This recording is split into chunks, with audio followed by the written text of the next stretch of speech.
Welcome to star 9 news. ఇసుక అక్రమ రవాణా చేస్తే వారు ఎవరైనా ఉపేక్షించేదే లేదని వారిపై క్రిమినల్ కేసులు నమోదు చేసి వాహనాలు సీజ్ చేయడం జరుగుతుందని పోలవరం డీఎస్పీ సురేష్ కుమార్ రెడ్డి హెచ్చరించారు.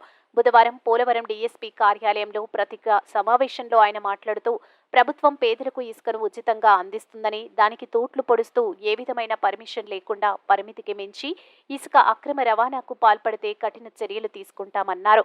కుక్కనూరు మండలంలోని వెంచరం, ఇబ్రహీంపేటలో ఇసుక రీచ్లు ఏర్పాటు చేసిన నేపథ్యంలో ఇసుక అక్రమంగా రవాణా జరగకుండా చర్యలు తీసుకుంటున్నట్లు తెలిపారు. సైబర్ నేరాల పట్ల ప్రజలు అప్రమత్తంగా ఉండాలని, అపరిచిత మొబైల్ యాప్లను డౌన్లోడ్ చేసుకోవద్దని, అపరిచిత ఫోన్ కాల్స్కు స్పందించి బ్యాంకు ఖాతా వివరాలు వెల్లడించొద్దని హెచ్చరించారు.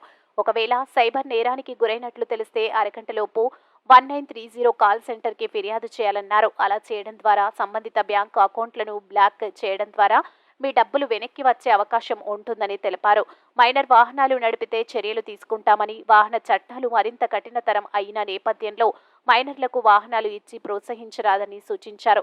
మైనర్లకు వాహనాలు ఇచ్చిన తల్లిదండ్రులపైన, వాహన యజమానిపైన చర్యలు తీసుకోవడం జరుగుతుందని అన్నారు. గోదావరి వరదల నేపథ్యంలో గోదావరి పరివాహక ప్రాంతాల ప్రజలు అప్రమత్తంగా ఉండాలని, వరదల ఉధృతి కొనసాగుతున్న నేపథ్యంలో డ్యాములు, కాల్వలు, గోదావరి రిజర్వాయర్ల వద్దకు రీల్స్ చేయడం, ఫోటోలు, సెల్ఫీలు తీయవద్దని, మత్స్యకారులు వేటకు వెళ్లరాదని, వరదల విషయంలో ప్రతి ఒక్కరూ అప్రమత్తంగా ఉండాలని సూచించారు. ఈ కార్యక్రమంలో Polavaram circle inspector Madhubabu, sub inspector Pavan కుమార్లు పాల్గొన్నారు. 3-4 డేస్ నుంచి వేలేరుపాడు, కుక్కునూరు మండలాలు బాగా నీళ్ళలో మునిగిపోవడం జరిగింది. ఎందుకంటే గోదావరి భద్రాచలంలో వాటర్ లెవెల్ పెరగడం వల్ల ఫస్ట్ వార్నింగ్ లెవెల్ వచ్చి 43, సెకండ్ వార్నింగ్ లెవెల్ వచ్చి 48, థర్డ్ వార్నింగ్ లెవెల్ వచ్చి 53 ఉంది. మనకేమైనా ఆల్మోస్ట్ 52 వరకు వచ్చింది. 52 వరకు వల్ల 43 క్రాస్ ఫస్ట్ లెవెల్ వార్నింగ్ రాగానే దాదాపు 19 విలేజెస్ని ఐడెంటిఫై చేసి వాళ్ళందరినీ కూడా 6-7 విలేజెస్ని ఆ ఊరంతా ఖాళీ చేయించి బోట్ల ద్వారా, వెహికల్స్ ద్వారా అక్కడ నుంచి సురక్షిత ప్రాంతాలకు తరలించడం జరిగింది. అలాగే సెకండ్ లెవెల్ వార్నింగ్ కూడా వచ్చింది 48. ఆ తర్వాత ఎఫెక్ట్ అయిన 10 విలేజెస్ని కూడా సురక్షిత ప్రాంతాలు జరిగింది. రీహాబిలిటేషన్ సెంటర్స్ పెట్టాము, అన్నీ ఉన్నాయి.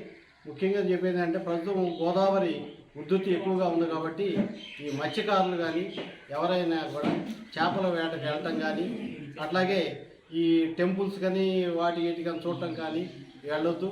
కొంతమంది ఈ ప్రాజెక్టుల మీద నీళ్లు వస్తున్నాయని చెప్పి సందర్శకులుగా వెళ్ళి కాలు జారి పడే ప్రమాదంగా ఉంది కాబట్టి దయచేసి ఎటువంటి పరిస్థితుల్లో కూడా ఈ డ్యాముల దగ్గరికి వెళ్ళి చూడటం కోసం, లేదంటే చేపల వేటకు వెళ్ళొద్దని మత్స్యకారులకు కానీ ప్రజలందరికీ పోలీస్ డిపార్ట్మెంట్ ద్వారా విజ్ఞప్తి చేస్తూ ఉన్నాం.